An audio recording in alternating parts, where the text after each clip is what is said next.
cheeseburger. Well, that'll do it for us here on Morning Rush. I'm Holly Furfer. Let's get to Veronica de la Cruz with Scripps News Live. Hey, Veronica, busy day ahead. Yes, Holly, you got that right. And please, no changes to Mickey D's. So we are following some new developments for you in the case of a Wall Street Journal reporter jailed in Russia. A Moscow court denying bail for Wall Street Journal reporter Evan Gershkovich, ordering him to remain behind bars. We do have a correspondent in Moscow who's going to be taking us inside today's hearing. Also, the Justice Department announcing 2 men arrested for allegedly running a Chinese police station here in the United States. That station hidden in plain sight. Now just imagine the NYPD opening an undeclared secret police station in Beijing. It would be unthinkable. And it is National Parks Week. We're going to speak with documentary filmmakers behind these incredible images about why spaces like this are so important. Scripps News Live begins right now.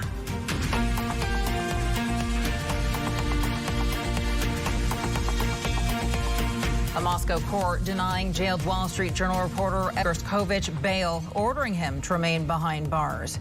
Hello to you. Thank you so much for being with us on this Tuesday. I'm Veronica de la Cruz. Great to see you today. Welcome to Scripps News Live. A Russian judge making that decision during a court hearing this morning, resisting pressure from the State Department to free Gershkovich, who the U.S. government declared as wrongfully detained.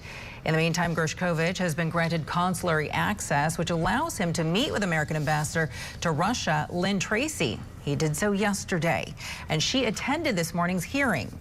After the hearing, she criticized the spying accusations against him. The charges against Evan are baseless, and we call on the Russian Federation to immediately release him. We also call for the immediate release of Paul Whelan. Paul has been held more than 4 years in Russia. Both men deserve to go home to their families now. Thank you. Scripps News correspondent Stuart Smith is live for us there in Moscow, where the Russian government does restrict what he can report. But even with those restrictions in place, Stuart, we do want to ask you about the hearing that took place this morning. What can you tell us about it? Well, you know, it was jarring to see a correspondent who is so often going to these hearings to report on the defendant, and then this time he himself is behind the glass, unable to speak with any of the journalists or the ambassador in the courtroom, and they unable to speak with him because it's a closed hearing as well. There was little detail about what exactly he is being charged with, what evidence the Russian justice system may have against him.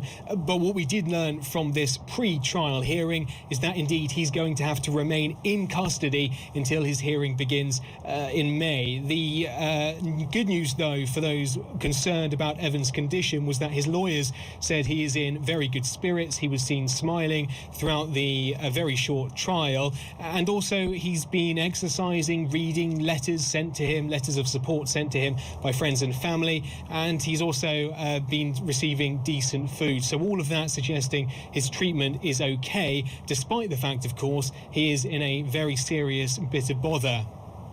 All right, so a little bit of good news there. And like we had mentioned earlier, Ambassador to Russia Lynn Tracy visited him in prison. Yes, the U.S. Ambassador Lynn Tracy present again in court on Tuesday. Now, we don't know what exactly she's been talking to him about, although we understand, of course, that the U.S. State Department says that his status in Russia is one of in effect, a hostage. His situation has been upgraded to the Special Presidential Envoy for Hostage Affairs. The news, though, from Lynn Tracy was that indeed the US is working hard to try to find a way to free him, and also that it believes the trial is unfair. There was again reassuring words though from the ambassador that he is doing well physically and mentally.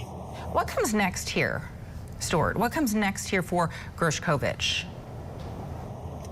Yes, so his lawyers speaking to the press afterwards said that he is ready to fight, he is ready to prove that he has a right to do journalism here in Russia, and he is ready to defend himself. And so while he is going to have to remain in Federal Security Service custody until the end of May, then the trial will begin. It's only after then, if indeed there is a realistic possibility of some sort of prisoner exchange. We saw last year it worked for the American basketball player Brittany Griner. Of course, it's a big assumption as to whether, first of all, sure the Russian government is interested in such an exchange at this time, or whether it has other intentions. But of course, Russia says that this is simply justice and that he has been found, in the words of the Kremlin, red-handed engaging in espionage, charges he and his employer deny. Stuart Smith reporting live for us from Moscow. Again, the Russian government places strict limits on what Stuart can report from Moscow, but we do have journalists working all across the globe right now to bring you factual, well-rounded coverage. Stuart, thank you. Now, in the meantime, Russian President Vladimir Putin visited troops fighting in Ukraine today. This is his second trip to the front lines in the past 2 months. Putin visited a command post in Kherson, which serves at the Russian military's headquarters in Ukraine. Top commanders briefed him on the situation on the front lines. Putin was then taken by helicopter to Luhansk, where he observed the Russian National Guard. Developing now out of New York City, fallout from the FBI's arrest of 2 men accused of running a secret arm of the Chinese police out of a nondescript building in Manhattan. Scripps News has been reporting on these outposts and their spaces that look like community centers.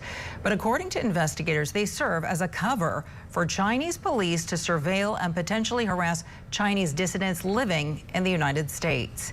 We have team coverage for you right now. National security correspondent Sasha Ingber, who's been inside one of these outposts, will report for us in just a minute. But we begin right here with national political correspondent Kevin Cirilli, who has extensive knowledge and experience with U.S.-China relations. Kevin joins us now live from Capitol Hill. So, Kevin, what more can you tell us here about the significance of what China appears to have been doing in New York and at these quote-unquote community centers across the country? Washington reacting this afternoon as the FBI making arrests in this case of what they're describing as a Chinese police station in New York City. The FBI making an arrest against Liu Jianwang and Shen Jinping, saying that they, aided by more than 34 Chinese folks back in China, were targeting Chinese dissidents who were standing up for democracy and pushing back against communism. Take a listen to what the attorney for the Eastern District of New York City said just yesterday after the arrests were made. Complaints charge these MPS officers with engaging in transnational repression schemes targeting members of the Chinese diaspora community in New York City and elsewhere in the United States. And as shown in these complaints, the MPS has repeatedly and flagrantly violated our nation's sovereignty, including by opening and operating a police station in the middle of New York City.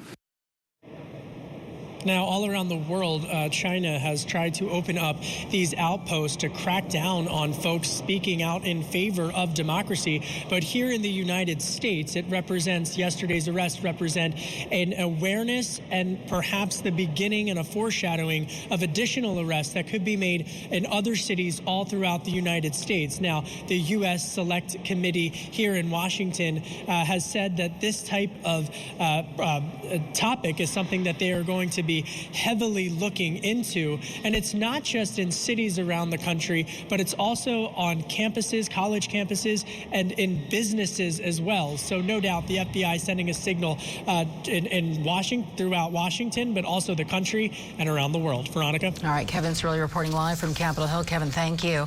Well, let's go and bring in Scripps News national security correspondent Sasha Ingber now, who first reported on these outposts back in January. She has been speaking with her sources about these arrests. Sources tell me that this effort appears to fall under two operations called Skynet and Fox Hunt. These are essentially Xi Jinping anti-corruption efforts to go after not just dissidents and whistleblowers, but also fugitives and business people. Now, keep in mind that we wouldn't even know about this if it wasn't for an organization called Safeguard Defenders, which found just lists of addresses of outposts posted on local Chinese government sites and state-affiliated media. Now, I want to play you today's announcement from the Justice Department. As we are the first law enforcement partners in the world to make arrests in connection with the Chinese government's overseas police stations. Now, the defendants, Liu Jianwang and Shen Jinping, were arrested earlier this morning at their homes in New York City. As alleged, the defendants worked together to establish an overseas police station in Manhattan's Chinatown, on behalf of the Fuzhou branch of the Chinese government's National Police Force, the NPS. These defendants did China's bidding in secret.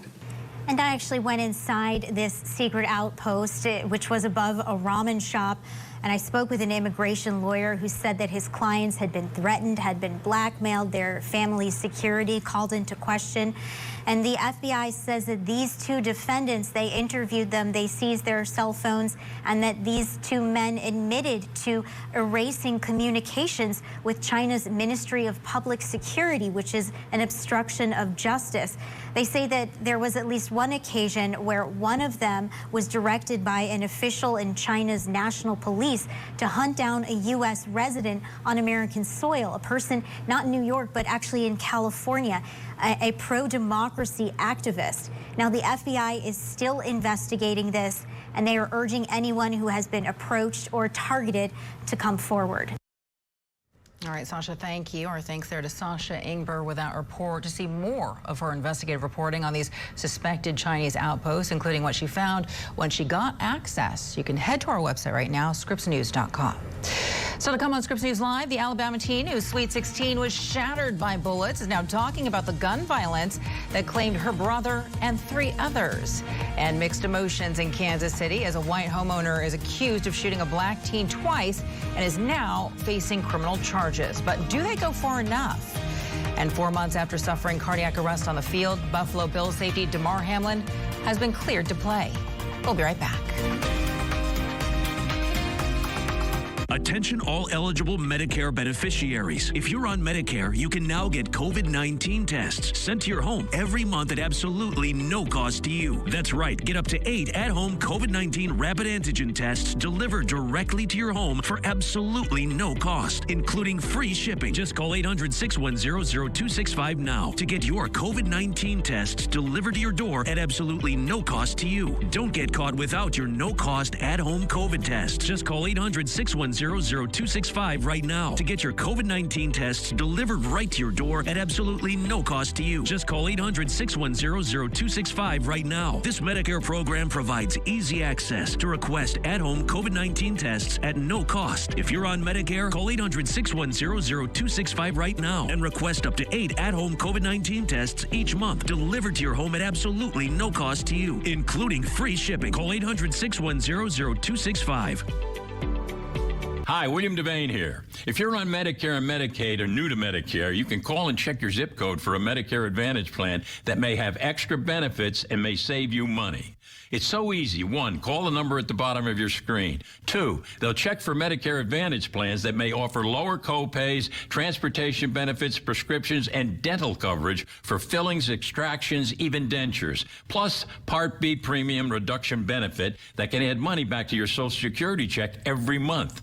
3, you'll find out if you're eligible for certain plans that include an allowance for rent, groceries, and utility bills for qualifying individuals. Get what you deserve. Call now. I just became eligible for Medicare, so I called to see if a plan that helps me pay for rent and groceries was available in my zip code. Get what you deserve. Call now. If you're on Medicare and Medicaid or new to Medicare, call to speak to a licensed insurance agent. Call 1-800-506-2300 now. Ready to go? So, Cassie, you live full-time in an RV. I do. The pandemic hit. The American dream kind of changed. Because everybody had time to kind of reevaluate. Everybody you meet is just down to earth. I want my kids to always know, like, I'm here for you. And you don't need a house in the front yard to do that. And you don't need that to do that. See you down the road. RV Living on In Real Life. New episodes Sunday night at 9/8 Central. Only on Scripps News. 4 months after suffering cardiac arrest on the field, the Buffalo Bills say that safety Damar Hamlin has been cleared to play football again. In a statement released late this morning, the team has said that Hamlin has been working out with the team and expects to play in the near future. The team says 3 different specialists had to clear Hamlin for this kind of rigorous physical activity, and all of them have signed off on Friday. I want to get you now to Kansas City. Today, Missouri prosecutors announcing criminal charges against the man accused of shooting 16-year-old Ralph Yarl twice. Some people expressing relief about 84-year-old Andrew Lester's arrest, but others are arguing that those charges don't go far enough. Prosecutors holding a news conference last night to announce Lester is facing first-degree assault and armed criminal action charges. They say that he shot 16-year-old Yarl when he rang the doorbell at Lester's home on Thursday night. Yarl was trying to pick up his younger brothers, but he went to the wrong house. Lester told police that he was, quote, scared to death by the male's size and Lester's inability to defend himself. But Yarl's family and supporters believe that Lester's claims and actions tell two very different stories, because after he fired the first shot, Lester shot the teen a second time while he was on the ground. Leslie Delasapor with Scripps News Kansas City spoke with civil rights leaders in Kansas City who say that the fight for justice for Yarl and others is, quote, exhausting. He just made a mistake. He got the wrong address, and it almost cost his life. Black leaders in Kansas City sit with the news that charges have been filed against 84-year-old Andrew Lester, accused of shooting 16-year-old Ralph Yarl. Having to get up and fight these battles day in and day out, excessive and deadly force against young black men, whether it's at the hands of the police or at the hands of another white person, is exhausting. But this is just day one in the fight for justice. Leaders say this is just a step towards sending a message and seeking accountability. I think they should prosecute this man to the full extent of the law. If we let it slide, we've got more days like this. Bishop Frank Douglas Jr. says in day one, he wants the community to learn how to heal. We need to come together as a city. And I don't want to say who's right or who's wrong, but if you don't know wrong when you see it, then you're wrong too. In the days ahead, until a verdict is read, they say in Kansas City, we have more work to do in our community. It has to be a certain level of repair so that if any reconciliation can occur it first has to have a repair. Then you wipe the slate clean and say, now let's sit down at the table and come up with a solution. We're at day one. In Kansas City, I'm Leslie Delasapor reporting. Straight ahead in your 3 p.m. hour of Scripps News Live, we're going to speak with Kansas City criminal defense attorney and former prosecutor John Pisnero about this case. We'll take a closer look specifically at Missouri's stand your ground laws and how they may or may not apply to this case. Again, that's straight ahead at 3:15 p.m. Eastern. Getting it out of New York, where a man is facing a second-degree murder charge in the shooting death of a woman who came onto his property by mistake. 65-year-old Kevin Monahan is now in custody. Police say that he shot and killed 20-year-old Kaylin Gillis, who was in a car with 3 friends on Saturday night. They were headed to a friend's house, but they drove to the wrong address. They turned around in Monahan's driveway, and while they were there backing out, Monahan fired 2 bullets at the car. One hit Gillis. Police say the friends performed CPR, but Gillis didn't make it. This is a very sad case of some young adults that were looking for a friend's house and ended up at this man's house who decided to come out with a firearm and discharge it. The Washington County Sheriff also told a local news outlet that there was, quote, no reason for Mr. Monahan to feel threatened. A GoFundMe for Gillis's family has now raised nearly $55,000. According to that page, donations will go towards Gillis's funeral expenses and other immediate financial needs for her family. Still to come on Scripps News Live, a normally private Texas billionaire has now gone public in defense of his friendship with Justice Clarence Thomas. Also, the Alabama teen whose birthday celebration was shattered by a hail of bullets is now telling her story. First, everybody was just vibing to the music, and the next thing you know, you just hear gunshots going off. What we know right now about the search for the gunman who killed her brother and 3 others. We'll be right back.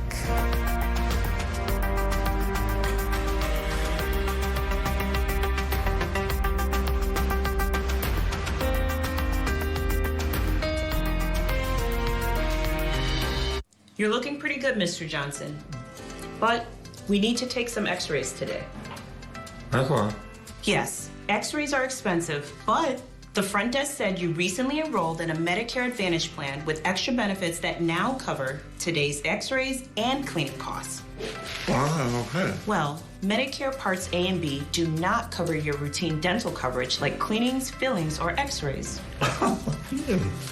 Yes, you have a Medicare Part C plan, commonly called Medicare Advantage. Medicare Part C plans cover everything in Part A and Part B, plus extra benefits like dental, vision, and hearing. Wow. That's great that my plan includes dental coverage that helps pay for these costs. Yes, Mr. Johnson. A Medicare Part C plan could include dental coverage that pays for routine dental exams and teeth cleanings, dental x-rays, fillings, tooth extractions, root canals, dentures, implants, and crowns. If you're losing coverage, moving, or new to Medicare, call to speak with a licensed insurance agent. You don't get a plan with these benefits automatically, so it's always good to call to see if there's a plan with extra benefits available in your zip code. If you don't have a Medicare Part C plan, call now because there may be plans available with additional benefits that are simply not covered under Medicare Parts A and B, like routine dental coverage. In fact, 24 million Medicare beneficiaries do not have any dental coverage. Here's the good news. If you're on Medicare, you can call even if you called last year. We will check to see if there is a Part C plan available in your area with additional benefits. Remember, you don't get Medicare Part C benefits automatically, so call now for your free 2023 no-obligation Medicare benefits review. Just call 800-614-5203. 800-614-5203. There's a new victim of identity theft every 3 seconds. And checking your credit score or bank statements may not be enough to alert you. That's because identity threats appear in more places than you realize. Identity thieves can use your information to open loans, transfer home titles, even commit crimes. Someone stole my information and tried to buy a car in my name. LifeLock monitors for threats to your identity, including ones you may miss, and alerts you if there's an issue. And if you're a victim, your dedicated U.S.-based restoration specialist will work to fix it. If something happens, you have somebody fighting for you. All plans backed by LifeLock's $1 Million Protection Package, including reimbursement for stolen funds. I know LifeLock has me covered. LifeLock. Identity theft protection starts here. Call the number on your screen or visit lifelock.com/25now and use promo code 25now to save 25% on your first year of identity theft protection. Enroll now. We need a small business loan fast. I got this. Loan Falcon! There's a better way to get a fast small business loan. Go to OnDeck.com, and if approved, get your funds as soon as the same day. Your loan is on deck. Confused by all the Camp Lejeune toxic water commercials? Let me answer some of your questions. Are claims filed against the U.S. Marine Corps? No. The U.S. government has set aside billions of dollars for those who have suffered. The Marine Corps will not be impacted. Will a Camp Lejeune claim affect my VA benefits? No. According to the VA, your right to VA benefits will remain intact. If you have questions about a Camp Lejeune claim, call the Driscoll firm now for a free consultation. 1-800-273-4800. I was just going through so many life changes. I was having so much anxiety. You get to this breaking point of being I need help. At forhers.com, take a free online consultation to see if treatment might be right for you. My medication makes everything else possible. We're learning more right now about a Sweet 16 party that turned deadly in Dadeville, Alabama. Alexis Dowdle speaking out about the moments that tragedy struck at her party. Her brother, 18-year-old Phil Dowdle, is one of the 4 victims who was shot and killed on Saturday night. 32 others were injured. National correspondent Axel Tercios has been tracking this story for us closely. And Axel, investigators scrambling to find out who did this. What is the latest right now in the investigation? Veronica, law enforcement officials have increased the number of injured to 32 people now, and investigators are saying they have strong leads in the shooting, but they have not released any information on a possible suspect or motive. A community is still processing the unthinkable. All I remember is my brother grabbing me and pushing me down to the ground while they shooting. The party that was meant to celebrate her 16th birthday turned deadly in seconds. And I had picked my brother up and I turned him over And I was telling him, I was like, you fine. I was like, you gonna make it. You strong. I was like, you strong. Don't give up on me. Her brother among the 4 people killed at this downtown venue in Dadeville, Alabama. And the ambulance people had arrived, and I asked them could they come check my brother's pulse, and they checked it, and they just said he was gone. Phil Dowdell, an 18-year-old Dadeville High School senior and star football player. The young man earned a scholarship to play at Jacksonville State University. Love his mom, love his sisters. He was an athlete, played football, basketball, and ran track. But like I said, everybody would say the same thing about him. You know, he had a heart of gold. He looked out for others more than he looked out for himself. Alabama law enforcement providing new information in the case, saying special agents did not recover any high-powered rifle ammunition at the scene. However, they said they did recover numerous shell casings used in handguns. 19-year-old Marcia Emmanuel Collins was identified as another victim. His father said he was an aspiring musician and was looking forward to attending Louisiana State University in the fall. 17-year-old Shankivia Nicole Smith also died in the shooting. She was a senior at Dadeville High School. And Corbin Holston, a 23-year-old male from Dadeville, Alabama. The police continued to ask for additional information from the public, including any videos shot at the party. Officials are asking the community in Dadeville, Alabama to have patience with the investigation and are asking anyone with information to come forward. All right, Axel Tercios reporting live from New York City for us. Axel, we appreciate you staying on top of it. Thank you so much.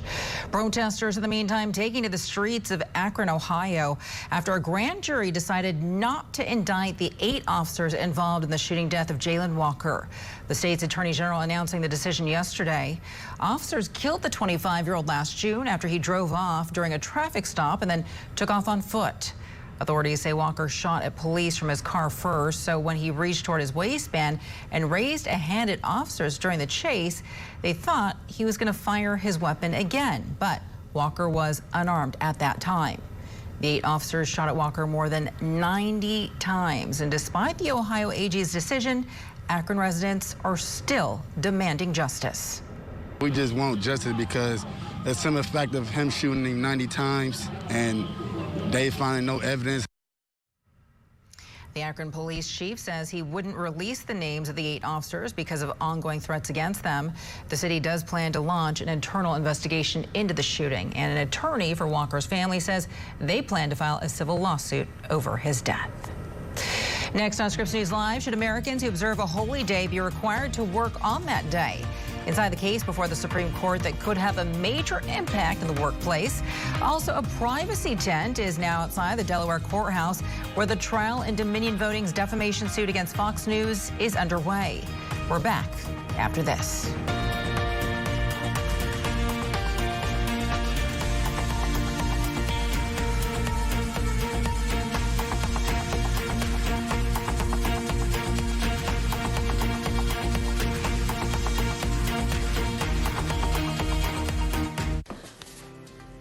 Did you make that call? Honey, we already have Medicare. Why do I need to call? Alan, the Feldman said we may be able to get additional benefits with a Medicare Advantage plan right here in our zip code with $0 monthly premiums. Honey, what do you mean additional benefits? We turned 65, we got Medicare. That's all there is to it, right?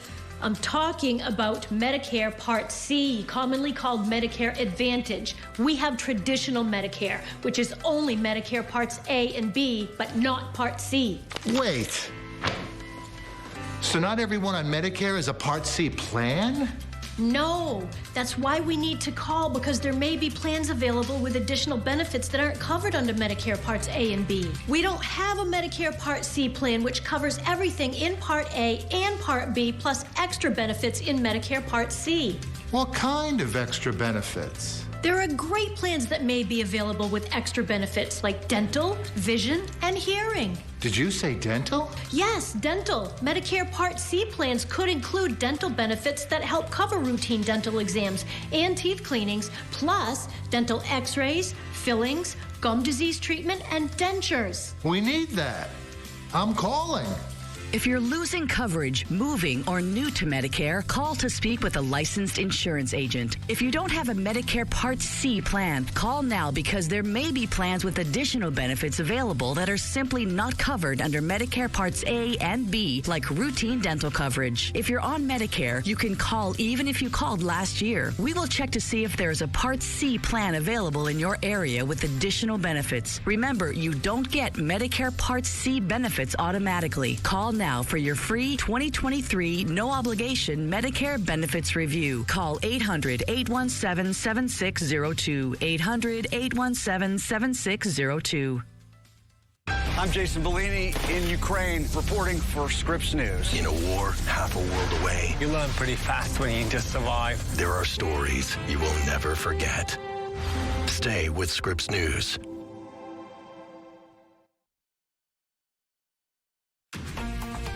Hey there, welcome back to Scripps News Live. Great to see you on this Tuesday. It's about 30 minutes after the hour.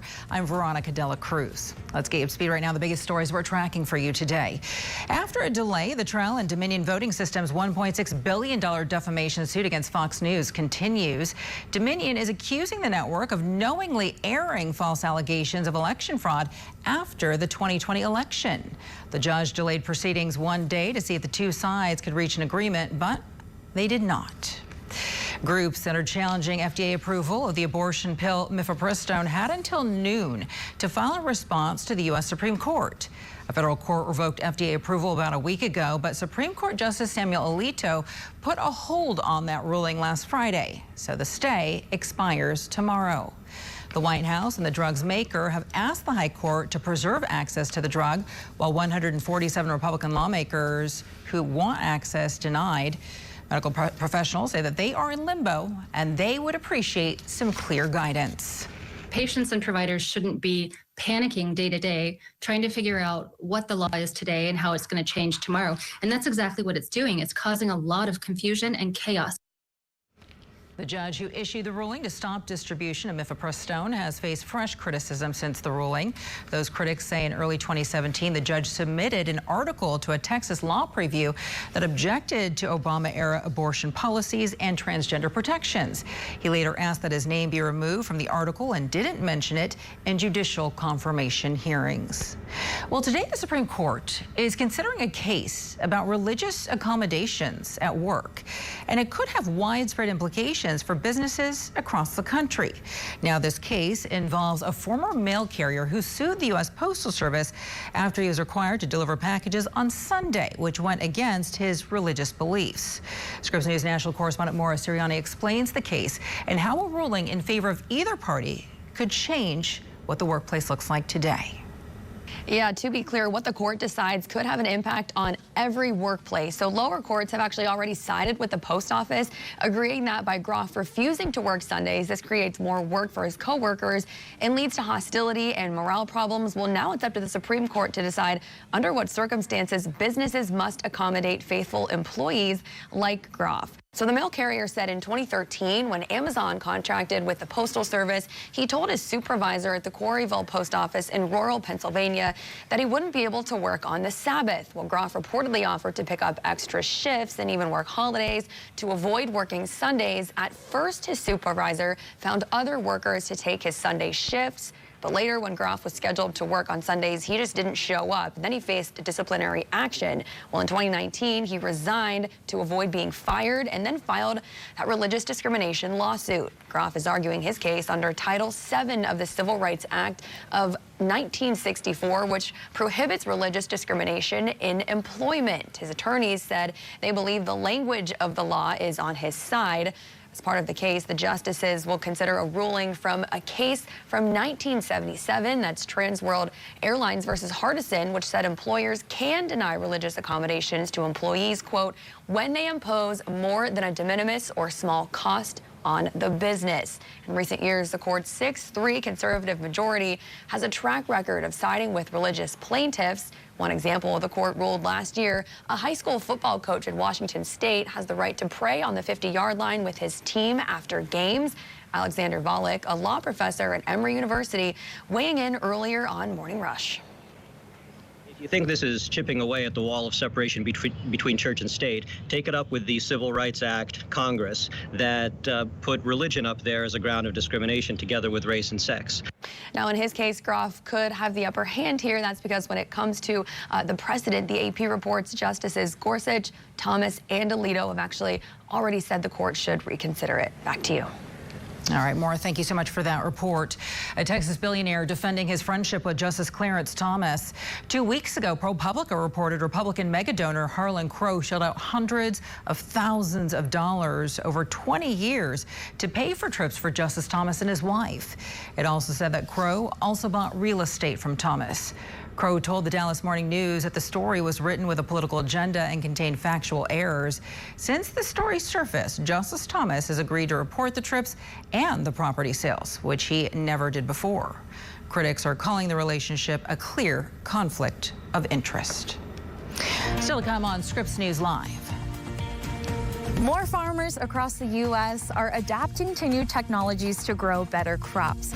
Coming up, the benefits of using a drone instead of a tractor and how it could possibly benefit you at the grocery store. We'll have that story for you. Also, we're going to be speaking with some filmmakers behind a series of stunning documentaries on this country's national parks, the beauty and the importance behind spaces like these. That's next.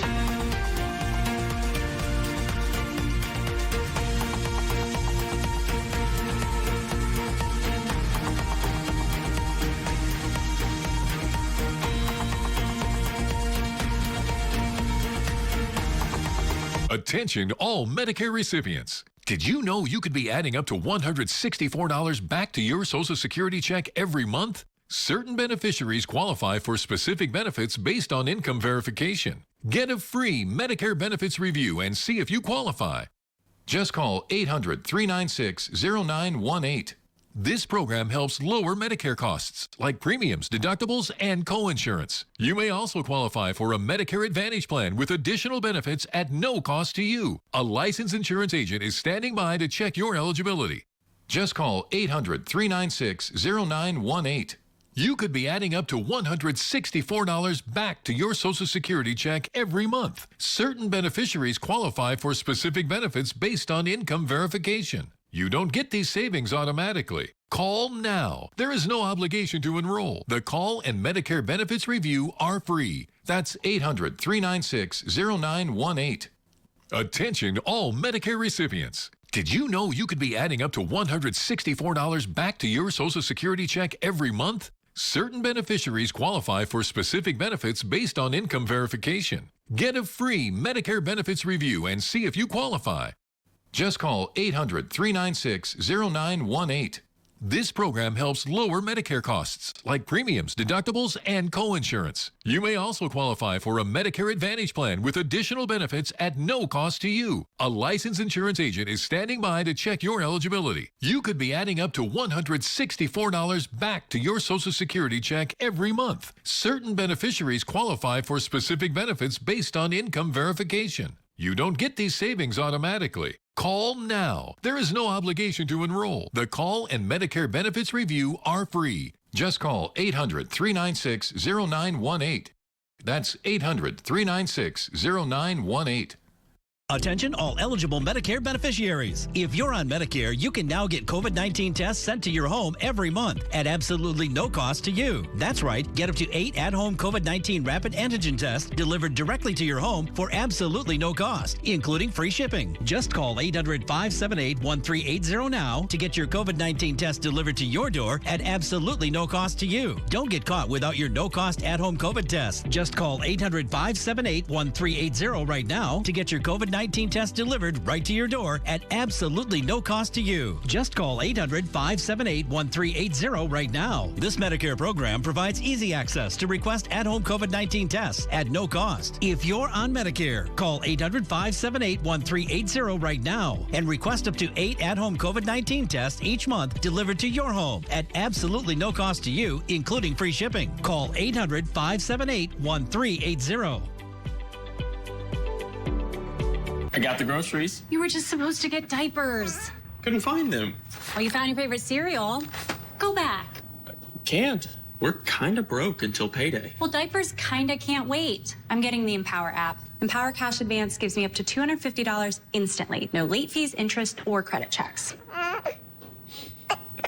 Hurry back.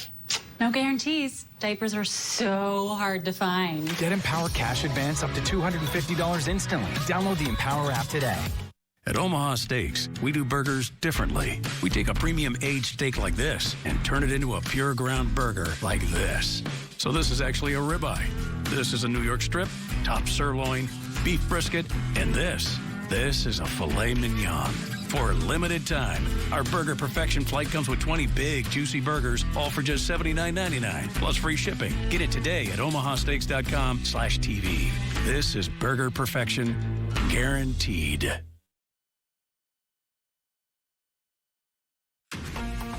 Well, according to National Park Services, people visited parks like the one that you see behind me almost 312 million times last year.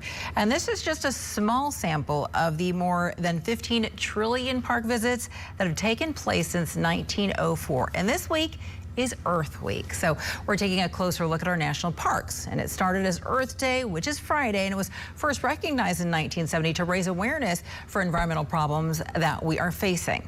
Now, Earth Week is a chance to spend more time learning more about our planet and what we can do to ensure that Earth remains healthy and long-lasting. Will and Jim Petitz are the co-founders of More Than Just Parks. It's an organization aimed to encourage and teach people more about our parks and our historic landmarks here in this country. Will and Jim, thank you so much for being with us today. I'm going to go ahead and start with you right here, Will. Let's talk a little bit about Earth Week. Why is Earth Week so important for Americans to recognize, and what does it mean to you?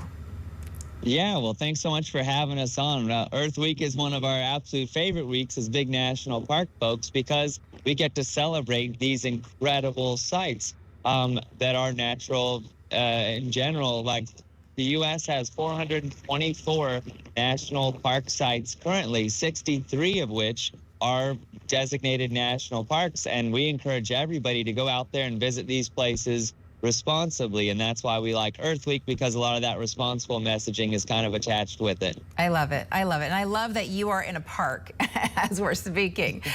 Jim, let's head over to you. What are some ways that people can celebrate Earth Week? I mean, obviously they can go to a park. What else can they be doing?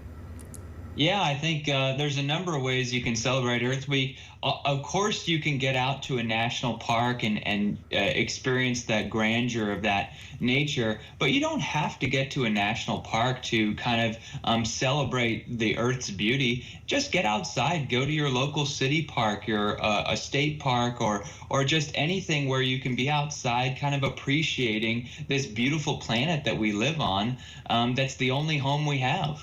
Yeah, it is absolutely gorgeous. Well, I want to go ahead and turn it back over to you because there is an investment being made in all of this here in the United States. The Departments of the Interior and Agriculture are going to be investing $2.8 billion in 2023. That's for national parks, national wildlife refuges, recreation areas. I know that you dedicate your life to this. You guys have a website, you're documentary filmmakers. Will, where would you like to see that money go? How do you think it should be spent? Yeah, well, I would say one of the top places it can be spent is in the deferred maintenance backlog that the National Park Service has. You're talking about billions of dollars of bridges that are torn down, that are in a state of disrepair, flood walls that need to be repaired. People, you know, when you think about the threat of climate change, a lot of folks don't associate the national parks with that directly, but the national parks are some of the places that are at the greatest threat from rising sea levels, which will affect, I think, nearly 1/3 of all of the national parks in the country. So I think that's a great place to be spending the money. And I wanted to go ahead and ask you the same thing, Jim, because look, I had a chance to see the Grand Canyon over the summer, and it was such a sight. And I was wondering if enough was being done to preserve landmarks like this. Parks, you know, the national parks. If you had your way, where would you put that money? And do you think that the U.S. is doing a good job preserving these sites? You know, I think the National Park Service started off as a fantastic, you know, concept where we decided, the United States has actually invented the idea of national parks. And we decided we wanted to set aside these places that are the most special natural wonders of our country, and also set aside these places that are important culturally and historically. And I think we've done a good job of that, historically speaking, but I think there's so much more that we can be doing, looking at places that are not only naturally beautiful, but also historically important or culturally significant, and preserving those places, because that's what the National Park Service is about. It's about preserving Americans' heritage, and a lot of that is natural, but also a lot of it is historical and cultural, and we have to continue to make sure that we're doing a good job telling those stories and preserving those places that need to be preserved. So I think there's still a lot more that we can be doing in terms of looking at places that need either elevated protection or new protection at all. Yeah, you make some really, really good points there. Will, what are some hidden gems in the country that people should be taking the time right now to go and see? You guys have put together some pretty amazing lists on your website. I can't believe that you were able to rank the national parks, also some of these historic landmarks and monuments. So I don't know if you guys were able to get along and make the list together, but Will, I'll go ahead and start with you. What are some of your favorites? Yeah, well, one right off the bat that I think everybody needs to be thinking about is one that Jim and I just released a film on last week on our website, morethanjustparks.com. It's New River Gorge National Park in West Virginia. This is one of the newest national parks in America, which for Jim and I at least, you think, well, maybe they don't have the infrastructure necessary to kind of fit everybody's needs yet. I can assure you they do. This place is incredible, whether you want to go whitewater rafting, rock climbing, mountain biking, walking on these beautiful boardwalks. And the park is namesake, the New River Gorge Bridge, is the second largest single span bridge in the Western Hemisphere. That alone is pretty cool to see. So that's a top pick I've got for folks right now. All right, New River Gorge National Park and Preserve in West Virginia. I'm writing that down as we speak. Will, what about you? What was the process like, first of all, coming up with this list, which is pretty amazing? And what do you think is the best national park out there? Oh, that's a good question. The best national park out there. Well, right now on our list, we have Olympic National Park up in Washington State, in that top corner of Washington State. We rank as the best national park out there. A lot went into this list. Everybody's favorite national park might be different. We have all different kinds of things that we personally prefer in a park or what have you, but we felt like Olympic National Park had all of the qualities that you really kind of look for in a national park. You have these glaciated mountain peaks, you have lowland forests, you have rainforests, you have rivers, streams, and all kinds of incredible wildlife. So those are bringing all those things together is what made Olympic National Park our top ranked national park. But I encourage everybody to check out the list on our website and see where your favorite park stacks up, and also just kind of use it to plan your summer adventures. Yeah, I couldn't find mine. I was surprised with this list because there are so many that you wouldn't really think should be ranked at the top, but it just goes to show you there are so many parks out there, and it would probably take the rest of your life in order to see them all. But these are great suggestions. New River Gorge in West Virginia, Olympic National Park. They've now been added to my list. Both of you gentlemen, thank you so much for your time today. Happy Earth Week to you. Happy Earth Week to you. Thank you. With the arrival of spring, more U.S. farmers are expected to use drones to increase crop yields. Scripps national correspondent Elizabeth Ruiz found out drones provide big benefits on the ground. This drone isn't flying to capture beautiful footage of the landscape. It's spraying pesticides. Data shows it's a method that more farmers across the country are picking up. Instead of applicating an entire field for one pest, if you have an area with just a small amount of weeds or a small amount of bugs, we can use the drone just to target those areas. Jim Fry is a sixth-generation farmer who recently learned about the use of agriculture drones in a pest management workshop.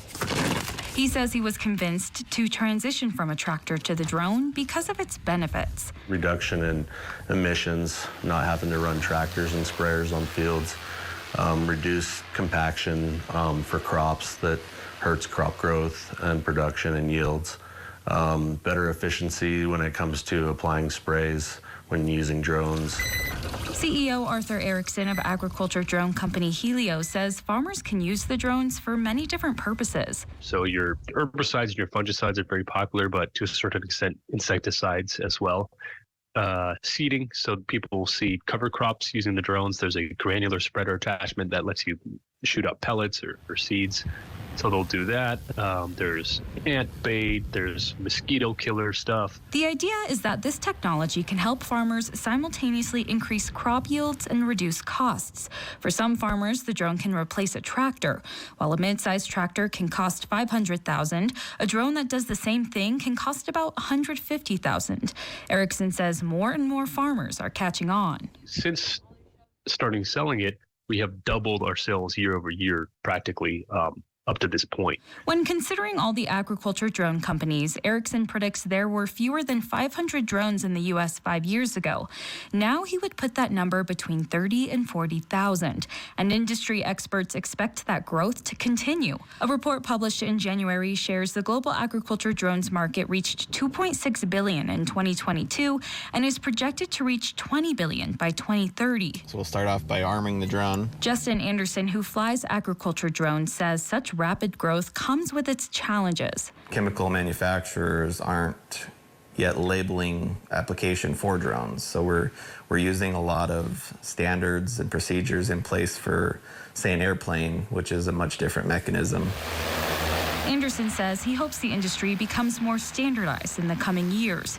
But for now, Fry says the reduction in cost has been nice, and he hopes that can also reduce costs for people who buy food at the grocery store. Reducing cost for the farmer, that means we don't have to charge as much for our product. So anytime we can save money, the more the consumer can save money. Jim has done the math and says an agriculture drone is saving him quite a bit of money in the long run. Elizabeth Ruiz, Scripps News, Fruita, Colorado. Coming up next on Scripps News Live, all 7 members of BTS reuniting as rapper J-Hope is the latest to enlist in South Korea's military. We'll give you the details after this. Are you ready for a fresh new bath or shower?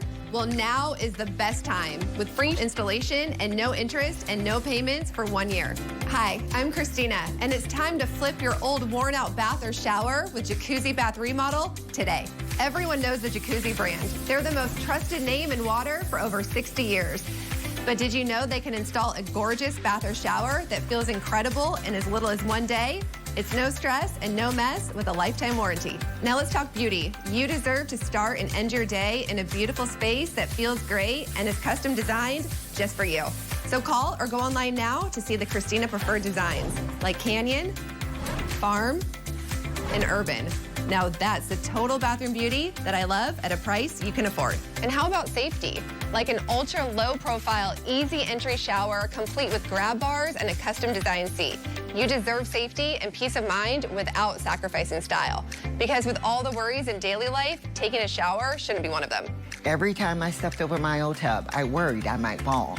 I don't have those fears anymore. Jacuzzi Bath Remodel gave me a gorgeous shower that's safe too. I've been trying to get him to remodel that bath for years. I called and they did in just 1 day.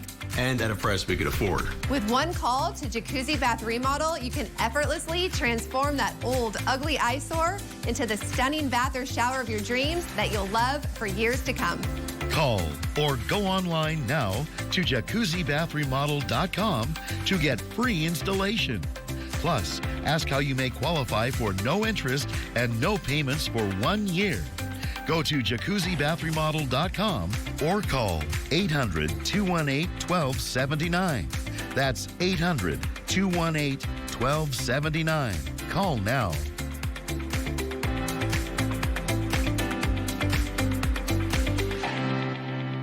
Attention all business owners. If you had W-2 employees during the COVID-19 pandemic, you may be entitled to up to $26,000 per employee with the Employee Retention Tax Credit. The deadline to file your claims is approaching. Call now to see if your business qualifies. This approved payroll tax refund program from the U.S. Treasury Department is set up to reward business owners who kept employees on payroll during the pandemic. There is no limit on the amount of funding. Plus, you can get access to your cash in a matter of weeks. You want a trusted partner who understands the IRS guidelines. ERC experts are standing by to help your business claim your COVID refund. You may be entitled to up to $26,000 per employee. This quick and easy call can get your business the money it deserves. Don't miss the deadline to file your claims. Just call 800-360-1106. That's 800-360-1106.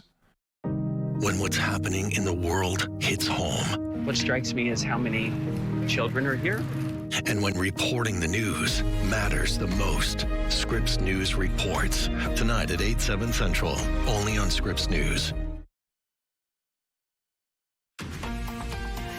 It is a tough day out there for armies all over the world. And no, we're not talking be all you can be armies. We are talking about BTS, blood, sweat, and tears armies, as in fans of the Korean supergroup. No doubt, there are more than just a few tears shed today, as the group's rapper J-Hope is now the second member to begin his military enlistment. Yeah, I believe that my producer, Ileana Allen, who is a Army of One, she's probably in the control room right now, bawling her eyes out. I'm sorry, Ileana. This, though, is mandated by the South Korean government, and Hope, whose government name is Jung Ho-sok, has been keeping the details of his enlistment close to the vest in order to keep his fans from swamping the Wonju boot camp, where he has reported for duty. But fans knew the confirmation of his enlistment was fast approaching, especially after he posted this selfie to Instagram showing off his freshly shaved head. Earlier today, BTS's parent company HYBE released this photo showing all of the group's members together to help send J-Hope off. The man already dressed in military fatigues is Jin. He is the group's eldest member, who was the very first to enlist. And HYBE says BTS's remaining 5 members will enlist soon. But good news, the group is planning to come together again in 2025. All right, Ileana, there you go. Some good news for you. Coming up next, a new Washington Post op-ed giving book lovers battling a wave of book bans a way to fight back. We're going to speak live with the author of that op-ed in your next hour of Scripps News Live. I'm Veronica Cruz, and we are back after this.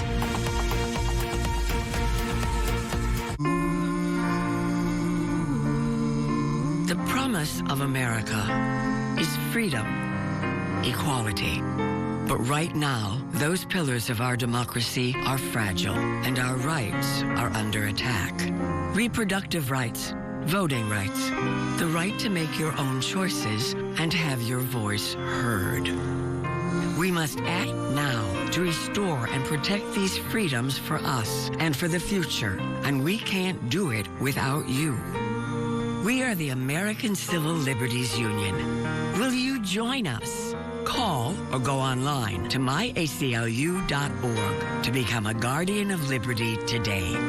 Your gift of just $19 a month, only 63 cents a day, will help ensure that together we can continue to fight for free speech, liberty, and justice. Your support is more urgently needed than ever. Reproductive rights are on the line, and we are looking at going backwards. We have got to be here, and we've got to be strong to protect those rights. So please join the ACLU now. Call or go to myaclu.org and become an ACLU Guardian of Liberty for just $19 a month. When you use your credit card, you'll receive this special We the People t-shirt, member card, magazine, and more to show you're part of a movement to protect the rights of all people. For over 100 years, the ACLU has fought for everyone to have a voice and equal justice. And we will never stop. Because we the people means all of us. So please call or go online to myaclu.org to become a Guardian of Liberty today.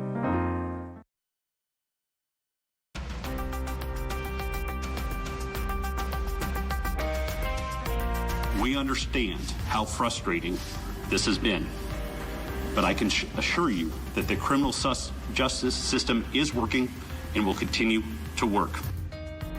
The prosecutor in Kansas City, Missouri, vowing to bring justice in the case of a black teen shot by a white homeowner after he mistakenly rang the wrong doorbell. Family of 16-year-old Ralph Yarl saying that he was trying to pick up his younger siblings. Thank you so much for staying with us today. It is now 1 p.m. in the East, 10 a.m. out West. I'm Veronica Cruz. Welcome back to Scripps News Live. So the shooting has led to mixed emotions and questions about whether race was a factor. Now, the prosecutor says it was, but nothing in the charging documents explicitly says that. The information that we have now, it does not say that it's racially motivated. That's still an active investigation. But as a chief of police, I do recognize the racial components of this case. Grant Stevens with Scripps News Kansas City has more now on what's next in this case. As the prosecutor of Clay County, I can tell you there was a racial component to the case. That's hard for neighbors like Sonia Jones to hear. It makes her worry about her grandkids. Haunts me. It is terrible. You don't do that to no kid, to no human being, period. She says she lives down the street from 84-year-old Andrew Lester, now charged with first-degree assault and armed criminal action, both felonies. Why no murder charge or attempted murder? Sure. The defendant is charged with an A felony. It's the highest level of offense in the state of Missouri. Clay County prosecutor Zach Thompson says these specific charges are the highest punishment possible. If Lester is convicted, he could spend the rest of his life behind bars. That answers the what's next question Jones had, but she also asked why was he released from custody in the first place? It's not unusual at all for somebody to be released because they're not ready to file charges. Attorney and former Johnson County DA Paul Morrison says unless statements are taken and charges are filed immediately, it's common. Well, you have to remember the prosecution, once they make a charging decision, they're going to be wed to that. And so you want to make sure that you've got your act together. Adding that sometimes prosecutors need time to build the strongest case possible. My goal during this process has been and will remain to be seeking justice for him. It's the first steps towards justice, but the healing takes much longer. If it was a white boy that knocked on that door, he probably wouldn't have shot. And it's sad that you got to say this, because we live everywhere. God put us where he wants us to be, not where someone else think we should be. It is sad. Straight ahead in your 3 p.m. hour of Scripps News Live, we're going to be speaking with Kansas State criminal defense attorney and former prosecutor John Pisonero about this case. We're going to take a closer look specifically at Missouri's stand your ground laws and how they may or may not apply to this case. Again, that's straight ahead at 3:15 p.m. Eastern. Getting you now to Ohio, where a grand jury has decided not to pursue state criminal charges against the officers involved in the shooting death of Jalen Walker. Officers shot the 25-year-old 46 times last summer during a traffic stop. DeLon Dillard with Scripps News Cleveland breaks down the case and why the Akron police chief is saying the grand jury's decision isn't a win for anyone. A 9-month wait led to Akron residents hearing one word: justified.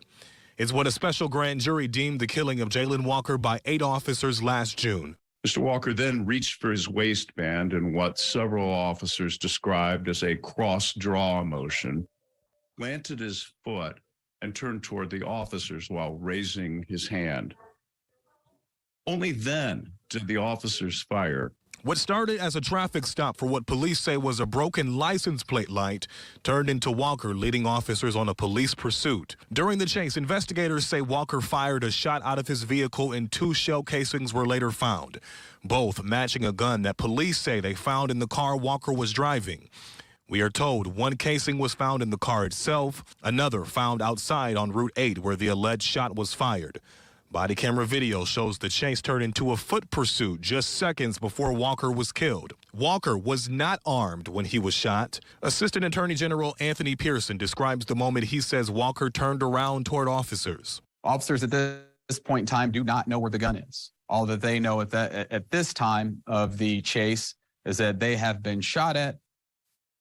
They have followed Mr. Walker. He is bailed out of the vehicle with a ski mask on. They are not aware of whether the gun is on his person are somewhere else. Walker was shot 46 times. While the officers will not face any criminal charges, Akron Police Chief Steve Milet says discipline for any department violations is still up in the air, pending an internal investigation. This internal review includes, but is not limited to, a comprehensive examination of the entire incident to include an examination of training and instruction, police procedures, adherence to those procedures, supervisory decisions, and tactical judgment. What is set in stone is that the 8 officers' names will not be released to the public. I'm also responsible for the safety and welfare of our employees, Akron's police officers. And over the last several months, there have been numerous threats that have been made against officers, and for that reason, we will not be releasing their identities. Many in the Akron community plan to make their disappointment loud and clear by protesting. Akron's mayor weighed in. I will make the same ask of residents that I did back in July, which is to call for peace in our community. I would ask that during these times of tension and trauma, that you turn towards one another and not on each other. I'm DeLon Dillard reporting. An attorney for Walker's family says they plan to file a civil lawsuit over his death. I want to get you now to Alabama, where a community is still reeling from a deadly weekend tragedy. What was supposed to be a 16th birthday party instead turned into a deadly rampage. Law enforcement officials in Dadeville have identified all 4 young victims killed in the shooting. In the meantime, investigators are still working the case. National correspondent Axel Tercios has been following this closely for us. All right, Axel, bring us up to speed right here. What is the latest in the investigation right now? Veronica, law enforcement officials have increased the number of injured to 32 people now, and investigators are saying they have strong leads in the shooting, but they have not released any information on a possible suspect or motive. A community is still processing the unthinkable. All I remember is my brother grabbing me and pushing me down to the ground while they shooting. The party that was meant to celebrate her 16th birthday turned deadly in seconds.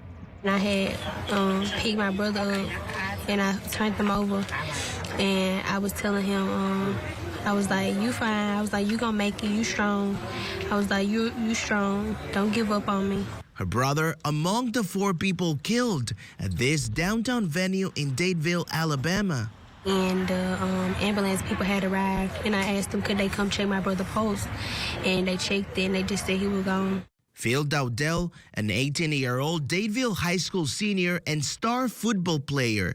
The young man earned a scholarship to play at Jacksonville State University. Love his mom, love his sisters.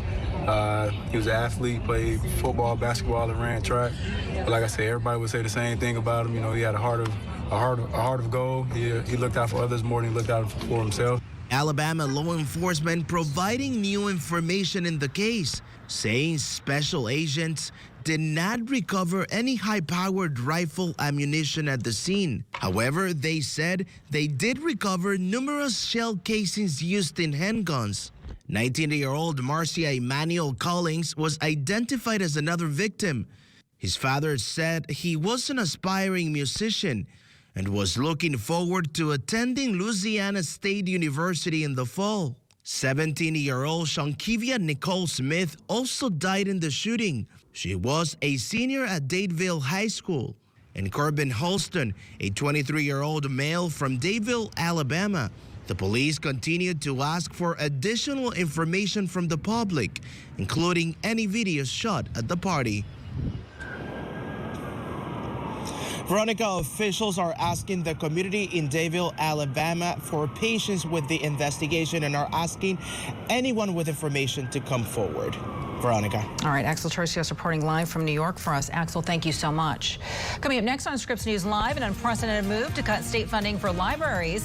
Why education leaders across the nation are worried right now. We're going to explain. Also, we'll be speaking live about ways that you can fight book bans if you choose. We'll be right back.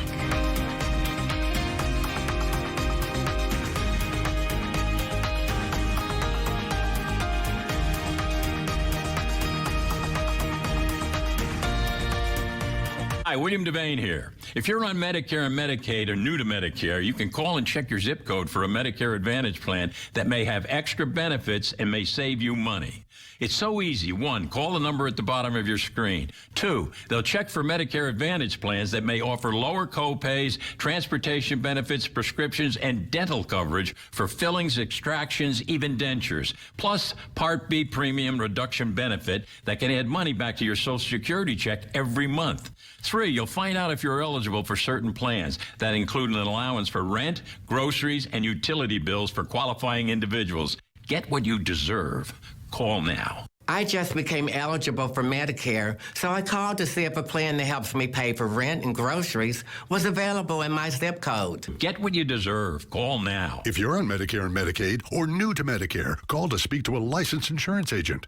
Call 1-800-506-2300 now. Sure, you'll teach her how to drive a car, then use Greenlight to power her independence with crash detection with 911 dispatch, family location sharing, and emergency SOS alerts. Invest in your best investment with Greenlight. There shouldn't be a stigma around talking about mental health or taking medication for your anxiety if that's what you need to feel better. And that's something I know firsthand. That's why I trust Hers. They help women access quality mental health care 100% online. Get started today at forhers.com. If I had to replace my engine, the bill would have been over $4,000. But my Endurance Auto Protection Plan covered it all. A broken AC unit costs over $1,800. A transmission, over $3,000. And an engine, over $4,000. Breakdowns used to mean paying thousands out of pocket. Until now. Go to EnduranceWarranty.com or call Endurance today and stop paying for expensive auto repairs. Call 877-204-1467 or visit EnduranceWarranty.com for a free quote. But it wasn't the photos and it wasn't the video that changed my life. It was understanding the stories behind them. You know, when you're ready, I'll have your baby for you. Like something that was meant to be. There's good to it. There's a lot of bad to it. But that's life. It worries me. Brotherhood to me is everything. We've opened up a whole new world.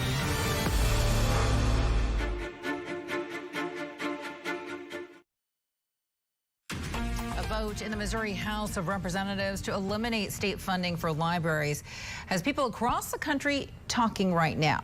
While the state Senate still needs to weigh in, national correspondent Jesse Cohen takes a closer look at the pushback.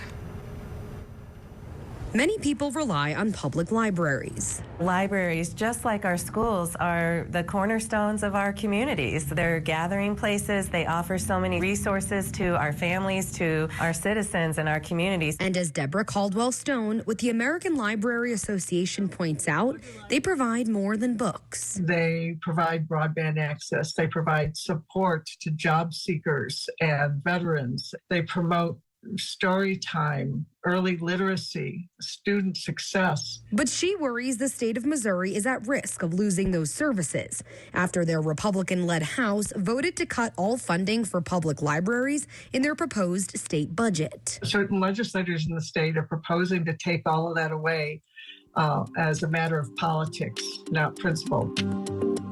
This budget isn't all libraries have to rely on. The Bozeman Library Foundation says city and county taxes pay for about 2/3 of basic library functions. That includes things like staff salaries, books, supplies, and utilities. They say state taxes and special revenues cover about 1/3 of those costs, and federal grants cover even less. They explain funds from individual donors, business sponsors, and foundations are what cover everything beyond basic services like programming.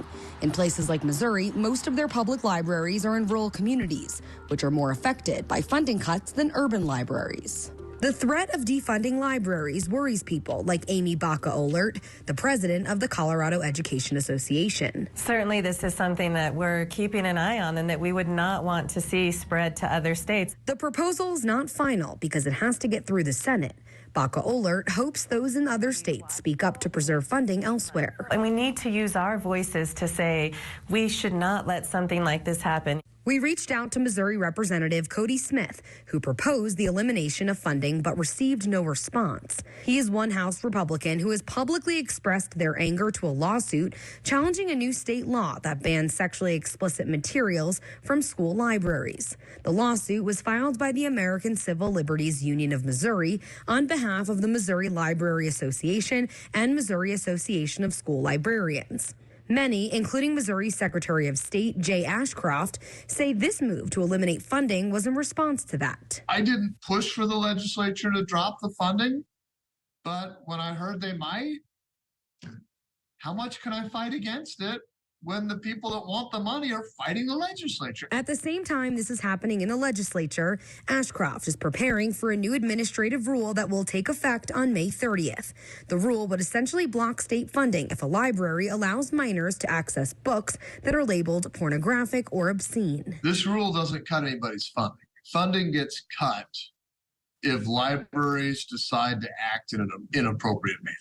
Under this new rule, that is what he says is the consequence to libraries who don't adopt policies on the age appropriateness of literature. However, Ashcroft says funding libraries is important. So I'm a big fan of libraries. Libraries in Missouri currently receive more funding than they ever have. And I've worked very hard to change that. All I wanted libraries to have to do was to have policies that take these matters into account. Jesse Cohen, Scripps News, Denver.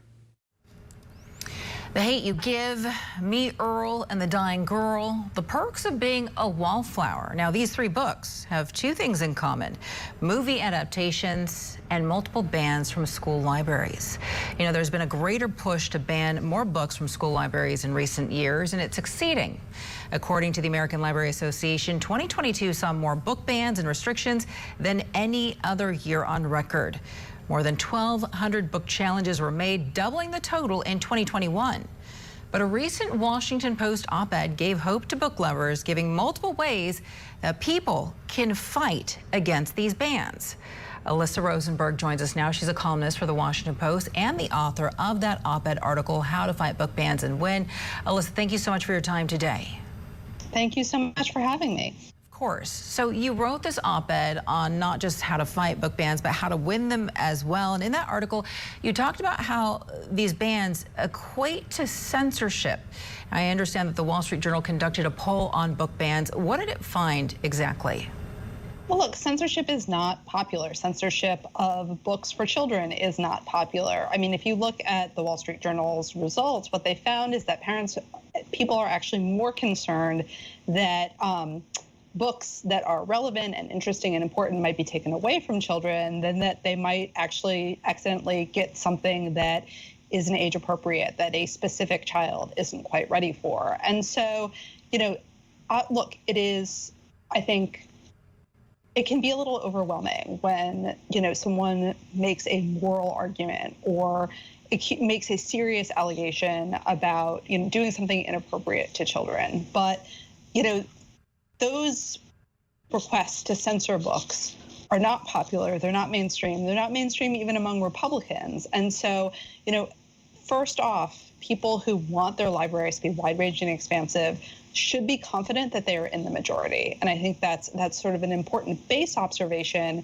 for people to take into these arguments. Now, another thing that you mentioned in your article is that one thing people might not think of when it comes to these book bans is how much it could essentially cost the government. What do you mean by this exactly? Well, look, I mean, school librarians and, you know, public librarians are city employees, they're town employees. And so if you pass a law that makes your librarians legally liable if they provide certain material to certain library patrons, that could increase the insurance costs for your town a whole lot, right? I mean, if you pass a law that opens your city or your town up to lawsuits, the city or the town is going to have to pay more money in insurance premiums, so they're protected when they need to fight those suits. Also, you know, as we know from the past, there are laws against viewpoint discrimination in public libraries. There was a series of cases the ACLU fought in the late 90s, early aughts, where they challenged public libraries that were using, you know, internet filtering software that blocked access to groups like Lambda Legal or PFLAG and, you know, these sort of gay rights groups but they would allow library users to access websites for ex-gay ministries or for conversion therapy. And the ACLU successfully argued in court in multiple places that this filtering software, was discriminating based on the political viewpoint of the people who had organized it. And you can't do that, right? I mean, you can't, for example, ban books from a library because they're Marxist, because they are, or because they're conservative. And so, if a town shows a pattern of kicking books out of libraries because they are supportive to LGBTQ characters, if they're by Black authors who have certain politics, those towns could be sued and they could lose. And even if they don't lose, fighting a lawsuit like that is expensive. And there are national organizations that will file those lawsuits on behalf of books, on behalf of book lovers everywhere. And so, as much as library politics have been nationalized, libraries are administered on the local level, and administering them and administering censorship has local costs. And so that can be a very effective argument if you're talking about sort of the practical details of, whether or not you actually want to remove books from a library, whether or not you actually want to potentially criminalize librarianship. And so I think those practical arguments can have huge weight, and we've seen them work. I want to go ahead and focus on the impact that this could have across the country, though, because in your opinion, what does it mean for our nation? What does it mean for the nation's young people if something like this continues and more books are banned? Well, and look, as I've heard in my reporting, it's not that librarians are sewing books about, being gay or critical race theory on shelves to convert kids. These aren't, intellectual IEDs. These are the books that are challenged, I've heard over and over, are the books that children are asking for. They're the books that kids need because they're trying to understand their evolving sexual orientation. They are the books that kids need because they are coping with a developing disability, like the onset of hearing loss, or because in their own home they are dealing with violence or sexual abuse. And so, I think if these books are taken away from children, that doesn't protect kids. Maybe it protects parents from having to have a difficult conversation. Maybe it, maybe it protects them from having to justify their own values. But, taking a book away from a child or making sure that they don't have access to that book in the first place doesn't remove that child from the world. It doesn't wrap them up in a protective bubble. It just takes away a resource for them to understand their own experiences and the world around them. And circling back to that Wall Street Journal poll that we began the interview with, you were saying that censorship is not popular, that most people who responded to the poll did not support a book ban or book bans of any nature. So I wanted to ask you about your op-ed title, because you call it How to Fight Book Bans and Win. So for folks out there who are watching and they're curious, how do you win specifically? What do you have to say about that?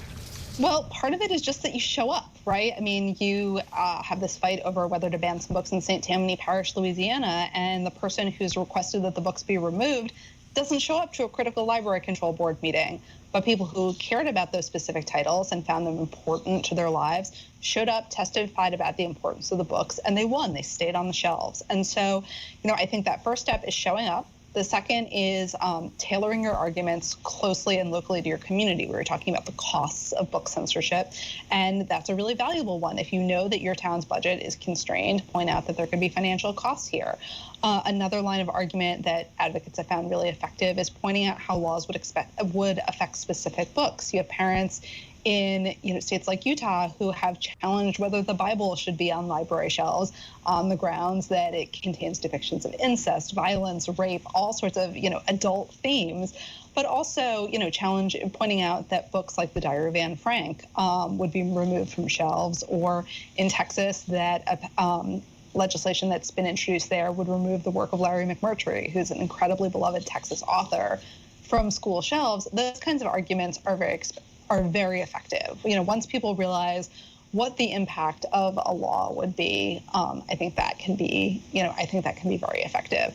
And also, reminding people of what libraries are and what they do, right? Libraries are collections that are built over time by different people, different tastes, different priorities. They have to serve the demands of everyone in the community. So a book that one person finds offensive, another person might find vital, and a library has an obligation to both of those people, to all of those families with different values. And reminding people also of, the relationships that they have with librarians in their town, saying, look, do you think this person is out there trying to do something bad to your kids? Do you think this person is out there trying to harm the community? You know this person. They signed you up for your library card. And, remind people that they're empowered, especially with children. It's not like a 4-year-old can go to a library and get a card without his or her parents' consent, unless it's an incredibly precocious 4-year-old or like 2 4-year-olds in a trench coat. And, in a lot of places, parents have to be with their kids when they browse. And so, it's one thing to talk about parental rights and then offload those parental responsibilities onto a sort of fictional vision of a teacher or librarian.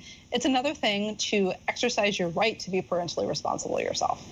The article is called How to Fight Book Bans and Win. Alyssa Rosenberg with The Washington Post. Alyssa, thank you so much for your time, your insight, and of course, your attention to this issue. We appreciate it. Thank you for having me. Coming up next, a case before the Supreme Court which could impact your job. We're going to take a closer look at what the High Court is considering right now. Also, Dominion voting and Fox News facing off in court. What the judge is urging jurors to do throughout the trial. That's next. I set out to find the best source of generic Viagra in 2023, and you won't believe what happened next. This is an actual receipt for generic Viagra from CVS. $407 for 9 tablets of sildenafil, aka generic Viagra. That's $45 per tablet. If you think Walgreens is any better, it's not. Look at this, $417. That's $46 per generic Viagra tablet. Then I found this program online called Friday Plans. They gave me the same tablets for 87 cents each. That's $14.50 for 9 tablets with taxes and fees versus $407 from CVS. That's insane. With Friday Plans, the prescription is free and the shipping is free too if you sign up today. You can reserve your spot in this program and get generic Viagra for 87 cents by texting TRUE, TRUE, to 69069. It's super easy to sign up and you don't need a previous prescription or health insurance. All you have to do is fill out a brief online questionnaire. Then a doctor reviews your answers and writes you a prescription if appropriate. Then Friday Plans sends you this discreet white package. Inside, the packaging is pretty cool. Each tablet is individually wrapped, so when going out, you can tear one off and put it in your wallet. Guys, you need to check out Friday Plans. Text TRUE, TRUE, to 69069 to claim your spot today. If you text today, you will get a free prescription and free 3-day shipping plus an extra $10 off. Over 41,000 men across the U.S. have already signed up, and Friday Plans can only take a limited number of patients daily, so don't miss your chance to take advantage of this program. Claim your spot today. Text TRUE, TRUE, to 69069. Al, did you make that call? Honey, we already have Medicare. Why do I need to call? Alan, the Feldman said we may be able to get additional benefits with a Medicare Advantage plan right here in our zip code with $0 monthly premiums. Honey, what do you mean additional benefits? We turned 65, we got Medicare. That's all there is to it, right? I'm talking about Medicare Part C, commonly called Medicare Advantage. We have traditional Medicare, which is only Medicare Parts A and B, but not Part C. Wait. So not everyone on Medicare is a Part C plan? No, that's why we need to call, because there may be plans available with additional benefits that aren't covered under Medicare Parts A and B. We don't have a Medicare Part C plan which covers everything in Part A and Part B plus extra benefits in Medicare Part C. What kind of extra benefits? There are great plans that may be available with extra benefits like dental, vision, and hearing. Did you say dental? Yes, dental. Medicare Part C plans could include dental benefits that help cover routine dental exams and teeth cleanings, plus dental x-rays, fillings, gum disease treatment, and dentures. We need that. I'm calling.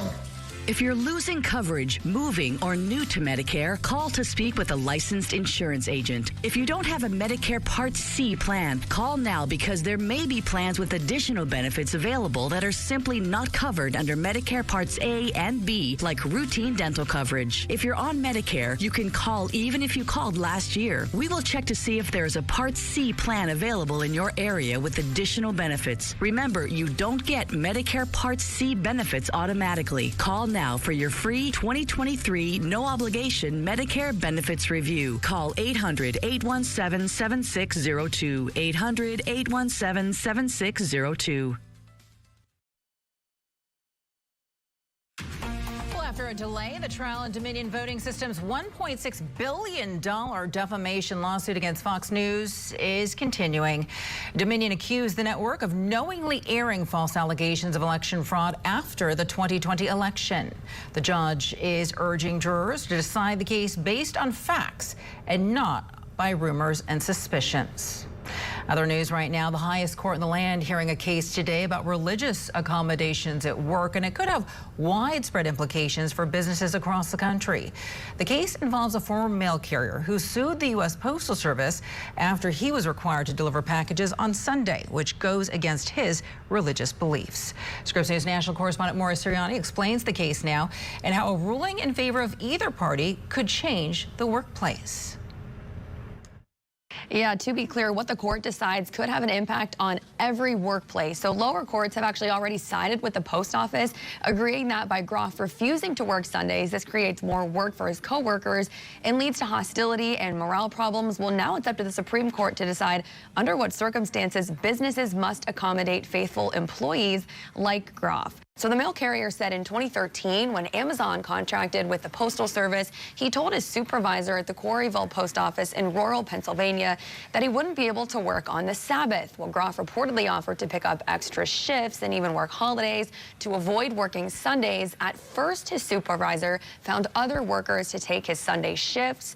But later, when Groff was scheduled to work on Sundays, he just didn't show up. Then he faced disciplinary action. Well, in 2019, he resigned to avoid being fired and then filed that religious discrimination lawsuit. Groff is arguing his case under Title VII of the Civil Rights Act of 1964, which prohibits religious discrimination in employment. His attorneys said they believe the language of the law is on his side. As part of the case, the justices will consider a ruling from a case from 1977, that's Transworld Airlines versus Hardison, which said employers can deny religious accommodations to employees, quote, when they impose more than a de minimis or small cost on the business. In recent years, the court's 6-3 conservative majority has a track record of siding with religious plaintiffs. One example, the court ruled last year, a high school football coach at Washington State has the right to pray on the 50-yard line with his team after games. Alexander Volek, a law professor at Emory University, weighing in earlier on Morning Rush. If you think this is chipping away at the wall of separation between church and state, take it up with the Civil Rights Act Congress that put religion up there as a ground of discrimination together with race and sex. Now, in his case, Groff could have the upper hand here. That's because when it comes to the precedent, the AP reports Justices Gorsuch, Thomas, and Alito have actually already said the court should reconsider it. Back to you. All right, Maura, thank you so much for that. Straight ahead on Scripps News Live, 4 months after collapsing on live television, Buffalo Bills star Damar Hamlin has received more good news about his health. What the doctors are now saying. Also, a U.S. envoy attacked in Sudan as the fighting continues. What we've learned so far and the White House response after this.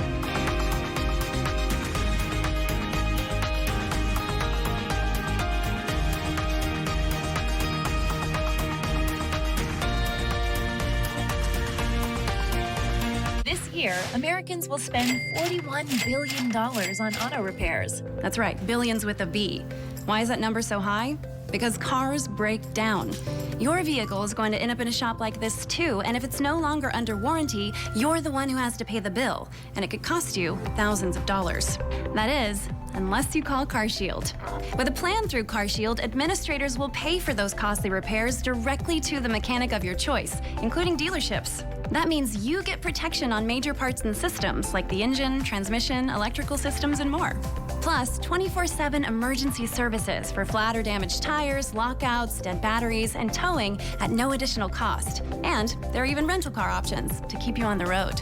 I've been a mechanic for 35 plus years now. I've seen thousands of repairs over the years.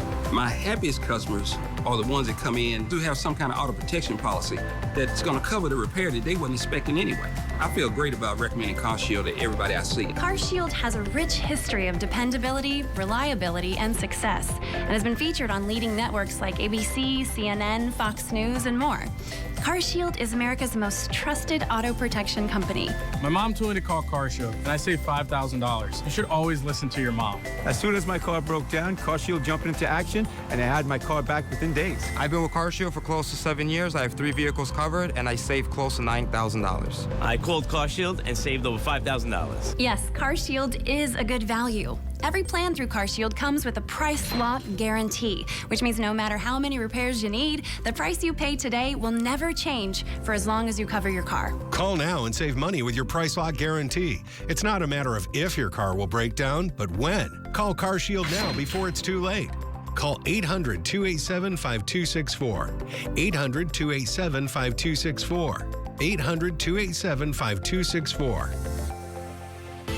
There's a better way to begin your mornings. Good morning, everybody. Welcome to Morning Rush. On the stories that will shape each day. There's a new study that might make you feel a little bit better. So you can get on with yours. Morning Rush. Weekday mornings starting at 7, 6 Central. Only on Scripps News. Hey there, welcome back to Scripps News Live. Great to see you on this Tuesday. It is now 34 minutes after the hour. I'm Veronica Cruz. It is time now to get caught up in the day's top stories. Anger persisting after an 84-year-old white man was charged for shooting a black teenager twice in Kansas City, Missouri. Police say 16-year-old Ralph Yarl shot after he went to the wrong house to pick up his younger siblings and ring the doorbell. The homeowner, Andrew Lester, told police that he was scared to death by Yarl's size. The teen's aunt says that the family doesn't believe that claim. Yarl is now out of the hospital and is recovering at home. Protests in Akron, Ohio after a grand jury declined to indict the 8 officers involved in the shooting death of Jalen Walker. The state's attorney general announced the decision yesterday. Officers killed the 25-year-old last June after a traffic stop turned into a chase. Authorities say Walker shot at police during that chase, so when he later reached toward his waistband and raised a hand at officers, they thought that he would fire his weapon again. But Walker was unarmed at the time. The 8 officers shot at Walker more than 90 times. A 24-hour ceasefire in Sudan went into effect just in the past hour. This after fighting intensified in the Sudanese capital over the past few days. Secretary of State Antony Blinken confirming this morning that a U.S. envoy traveling in the Sudanese capital was attacked. Blinken is saying that all Americans are safe and unharmed. The UN is saying more than 185 people have been killed since the fighting broke out on Saturday. White House correspondent Haley Bull is live for us in Washington with the very latest. So, Haley, what is the White House saying about this attack? Veronica, the administration has called for a ceasefire. This is also something international leaders have called for as the conflict has escalated. It has resulted in civilians killed and injured. It's a very sensitive situation, and how this ceasefire holds together remains to be seen. The National Security Council, or a spokesperson for the National Security Council, previously said that there was interagency attention on this and that officials were in constant touch with diplomats on the ground.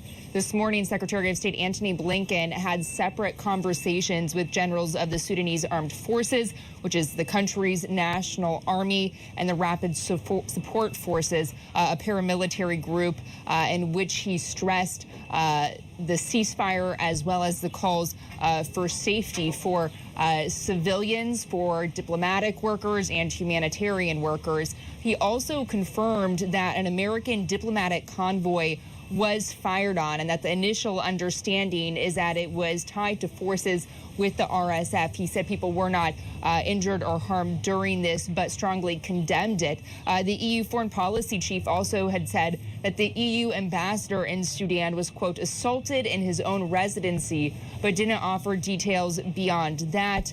And previously, 3 workers with the World Food Program were killed. The U.S. ambassador to Sudan over the weekend said he and the embassy team had been sheltering in place. So certainly this is something the administration is concerned about and placing a great deal of attention on. Listen. This morning, I made calls to Generals Burhan and Hamedi, urging them to agree to a 24-hour ceasefire, to allow Sudanese to safely reunite with their families, and to obtain desperately needed relief supplies. I also underscored in both calls the responsibilities that Sudanese fighting forces bear for ensuring the safety and security of U.S. and other diplomats who are resident in Sudan, as well as for UN staff and other humanitarian partners. And Veronica, you went through some of these stats, but just to put it into perspective, how serious the situation here is, a UN human rights report says in the last 4 days, at least 185 people have been killed and 1,800 wounded. The UN High Commissioner for Human Rights has called for an investigation into civilian deaths and for accountability. The situation there leaving civilians in the crossfire. Listen. There is a lot of fighting in populated areas in the capital Khartoum and other urban centers in some different provinces. The people are really struggling. People don't have a way to get out of their houses, to go to buy food, to get water, to even go to hospital if they're injured. So it's a very, very difficult situation for the people who are caught up in this, especially civilians, because the soldiers are shelling. There's a lot of fighting, and people are basically hunkering down. So again, Veronica, this is a situation people are watching very closely and intently. It is a very sensitive situation and something we'll continue to monitor throughout the day. All right, Haley Bull reporting live from just outside the White House there. Haley, thank you so much. Straight ahead on Scripps News Live, new mothers in Mississippi are receiving more help from the state government. It's all part of a growing effort to push for more anti-abortion rights policies. We'll explain. Also, the FDA approving an extra COVID booster for older Americans. We'll tell you when to make that doctor's appointment after this. This is Liz. She just stepped up to care for her mom. And she has questions, like what medical supplies should I get? And what brands are best? And how do I choose an adult diaper? And how am I going to be there for my mom? Luckily, Liz has Carewell. It's a one-stop shop for everything caregiving, founded by actual caregivers and staffed by real caregiving specialists. They'll direct you to great brands like Depends, Tranquility, and Ensure, and take all your questions, even the embarrassing ones. So you get great prices on caregiving products, real guidance on how to use them, discreet delivery, and super fast shipping, like faster than you know what online megastore fast. Being there for the people you love isn't always easy, but with Carewell, you've got this. Visit carewell.com for 30% off your first auto ship order. Proudly supporting the Alzheimer's Association. Make your gift personal this Mother's Day with custom glass prints show love. Images are printed directly on glass in brilliant color and clarity. Turn your memories with Mom into remarkably different prints. Go to tryfracture.com and get 30% off orders over $50. Sure, you should teach him to ride a bike. Then use Greenlight and teach him how to invest in bikes. Teach him to be smart about money and he'll go far. Super far. Oh, hey, Mom. Navigate the world of money together. Invest in your best investment. Greenlight. At Omaha Steaks, we do burgers differently. We take a premium aged steak like this and turn it into a pure ground burger like this. So this is actually a ribeye. This is a New York strip, top sirloin, beef brisket, and this is a filet mignon. For a limited time, our Burger Perfection flight comes with 20 big, juicy burgers, all for just $79.99, plus free shipping. Get it today at omahasteaks.com/TV. This is Burger Perfection, guaranteed. Do you spend hours maintaining your gutters? Save that time with LeafGuard's maintenance-free system. Call 1-833-2-GUTTERS. Mesh filters sit on top of your gutters, building up debris and eventually clogging. Then they need to be cleaned too. Honestly, your home should have been built with LeafGuard gutters. LeafGuard's wraparound hood deflects debris and keeps water away from your home. The one-piece seamless system is strong, 20% thicker than average, and built to last. Plus, LeafGuard is guaranteed to never clog for as long as you own your home. Right now, get a complete LeafGuard system for only $99 down, $99 a month, and $99 installation. You'll also receive a $100 Visa gift card with a free gutter inspection and in-home estimate. Damage from clogged gutters can cost you thousands. Never worry about clogged gutters again. Don't wait, you've still got time. Call 1-833-2-GUTTERS today. That's 1-833-2-GUTTERS. Attention all business owners. If you had W-2 employees during the COVID-19 pandemic, you may be entitled to up to $26,000 per employee with the Employee Retention Tax Credit. The deadline to file your claims is approaching. Call now to see if your business qualifies. This approved payroll tax refund program from the U.S. Treasury Department is set up to reward business owners who kept employees on payroll during the pandemic. There is no limit on the amount of funding. Plus, you can get access to your cash in a matter of weeks. You want a trusted partner who understands the IRS guidelines. ERC experts are standing by to help your business claim your COVID refund. You may be entitled to up to $26,000 per employee. This quick and easy call can get your business the money it deserves. Don't miss the deadline to file your claims. Just call 800-360-1106. That's 800-360-1106. Welcome back to Scripps News Live. President Biden is expanding access to much-needed care for Americans. This morning, he signed an executive order aimed at making child care cheaper and elderly care easier. The order looks at ways to improve working conditions for early educators, caretakers, and long-term caregivers. It also gives more than 50 directives to federal agencies to increase affordable care options. The Republican-led state of Mississippi is expanding Medicaid for new mothers, and some lawmakers say this is the natural next step for anti-abortion rights policies. Scripps News correspondent Tammy Eswick breaks down the impact of this expansion and what it means for one mother and her child. That's good. Yeah. When it comes to pregnancy and motherhood, Mississippi mom Brittany Lampkin will tell you she's been through a lot, including losing one of her children. Unfortunately, I lost my angel probably about an hour or two after I gave birth. I think I can admit that I'm actively battling depression, and that comes with like some loss of time, memory, but that's how I became an advocate. Lampkin calls herself a healthy mom advocate in a state that falls behind the curve with some of the highest rates of infant and maternal mortality rates. But Lampkin says she's excited to see that Mississippi got this one right. Now we can breathe. After years of resisting expansion of Medicaid, the public health care support for the poor, Republicans are now embracing it in some cases. 89 yeas, 29 nays, the bill passes. Like here in Mississippi, the state expanded coverage for postpartum mothers and their infants up to 12 months. In red states that oppose abortion rights, this coverage is part of what the Mississippi governor calls, quote, a new pro-life agenda. In mid-March, Mississippi expanded Medicaid for postpartum mothers, something lawmakers had turned down 3 times since 2021. They joined half a dozen other states in reversing course. Lampkin says she wants other health care providers to pay attention too.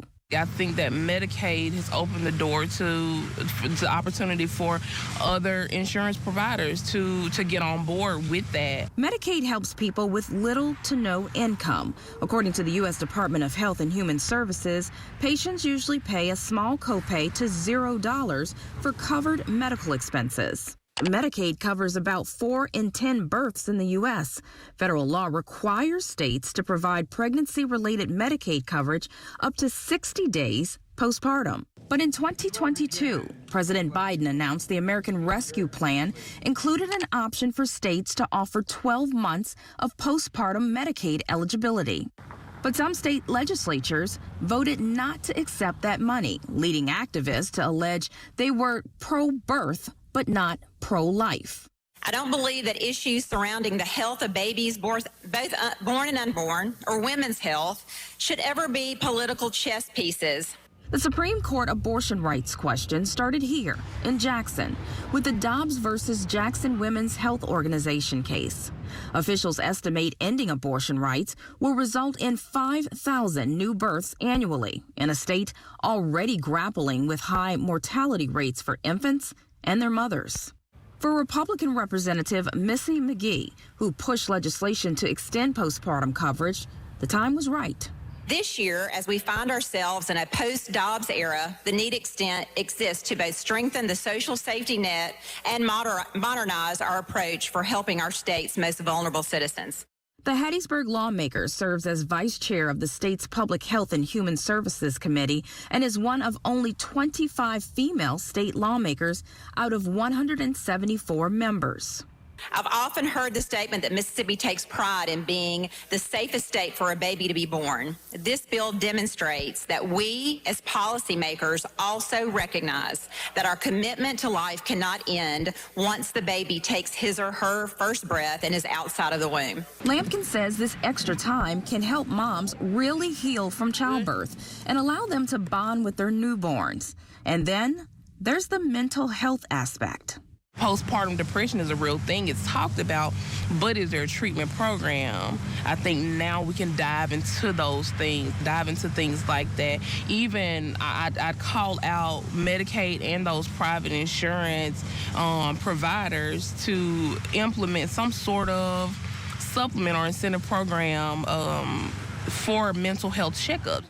Tammy Eswick, Scripps News, Jackson, Mississippi.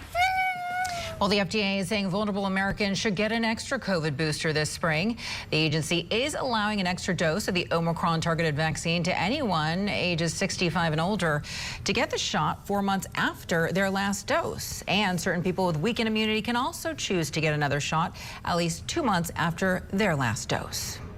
So not all scientific research is happening on Earth. When Scripps News Live comes back, we're going to take you above the Earth's surface to show you what we're learning from the stratosphere. That's next. You're looking pretty good, Mr. Johnson. But we need to take some x-rays today. That's why.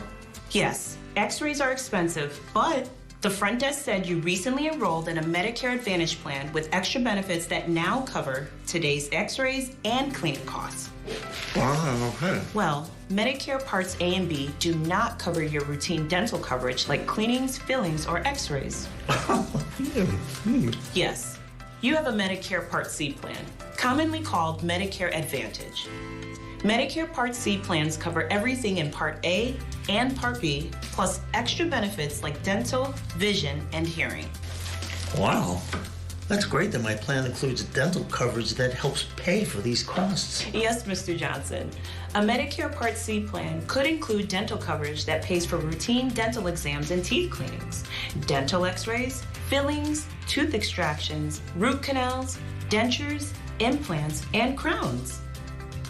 If you're losing coverage, moving, or new to Medicare, call to speak with a licensed insurance agent. You don't get a plan with these benefits automatically, so it's always good to call to see if there's a plan with extra benefits available in your zip code. If you don't have a Medicare Part C plan, call now because there may be plans available with additional benefits that are simply not covered under Medicare Parts A and B, like routine dental coverage. In fact, 24 million Medicare beneficiaries do not have any dental coverage. Here's the good news. If you're on Medicare, you can call even if you called last year. We will check to see if there's a Part C plan available in your area with additional benefits. Remember, you don't get Medicare Part C benefits automatically, so call now for your free 2023 no-obligation Medicare benefits review. Just call 800-614-5203. 800-614-5203.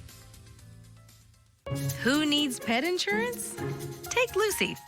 A leg sprain cost her mom $600 in vet bills. Butterbean's tiny sneezes turned into a $1,000 respiratory infection. Eddie ate a $4,000 sock. Pet insurance from Physicians Mutual Insurance Company can help with vet bills for these guys and for your pets too, no matter what their age or breed. This coverage pays for things like emergencies, hospital stays, surgeries, even wellness with no lifetime limit on benefits. You can see any vet you like and get up to 100% reimbursement. So now your pets can get all the care they need to live a happy, healthy life. Because when a cutie like this needs to go to the vet, you'll want to be prepared. Help protect the pets you love with coverage from Physicians Mutual Insurance Company. Call or go online now for all the details. Physicians Mutual, Physicians Mutual. This is a show with range. In the know. Today, we're going to talk about crypto. In the now. Wild world of online real estate. In the next. Weaponized robots are truly becoming a thing in our military. In the loop. Tonight at 9/8 Central, only on Scripps News. Welcome back to Scripps News Live. So scientists are on a special mission to learn more about climate change from the Earth's stratosphere. National correspondent Meg Hilling shows us what these scientists are learning from the miles above our planet. It's a research mission unlike any other. Most parts of the atmosphere matter to us in one way or another. And in the case of NOAA's SABRE mission, the focus is on our stratosphere. The stratosphere is an important region of our atmosphere because that's where the ozone layer exists. The ozone layer is what shields us from a lot of the ultraviolet rays from the sun. Using a converted Cold War-era bomber, NOAA's Chemical Sciences Laboratory is working to decode the makeup of our stratosphere. So there might be questions as to, well, the stratosphere, it's remote, there's not much air there, why do we care about it one way or another? And the answer to that really is because it does play a significant role in climate. The plane, which just completed a series of flights above the Arctic in Alaska, is equipped with 17 sampling instruments, making it basically an airborne laboratory. Almost there. With pilots in pressurized suits, the plane soars across the stratosphere miles above the ground.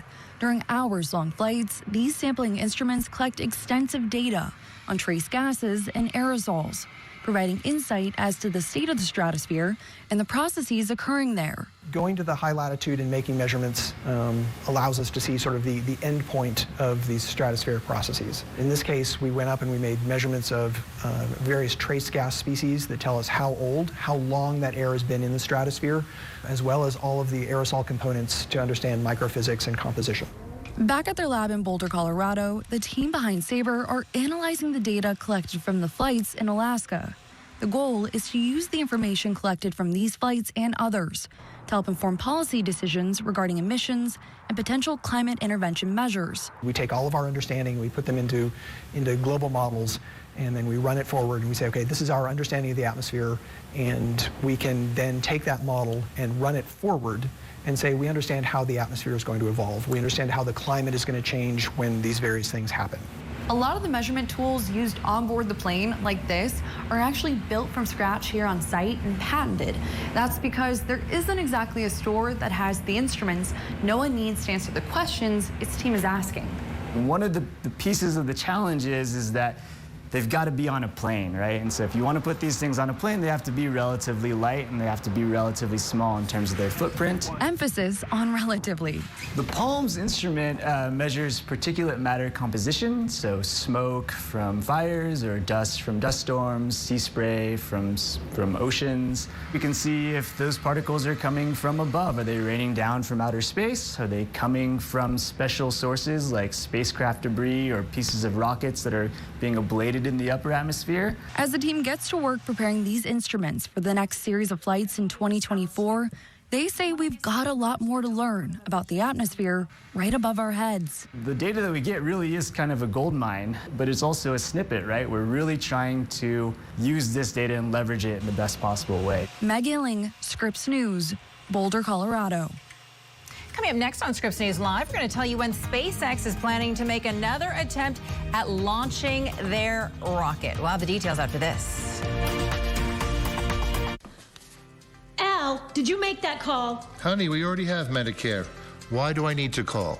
Alan, the Feldman said we may be able to get additional benefits with a Medicare Advantage plan right here in our zip code with $0 monthly premiums. Honey, what do you mean additional benefits? We turned 65, we got Medicare. That's all there is to it, right? I'm talking about Medicare Part C, commonly called Medicare Advantage. We have traditional Medicare, which is only Medicare Parts A and B, but not Part C. Wait. So not everyone on Medicare is a Part C plan?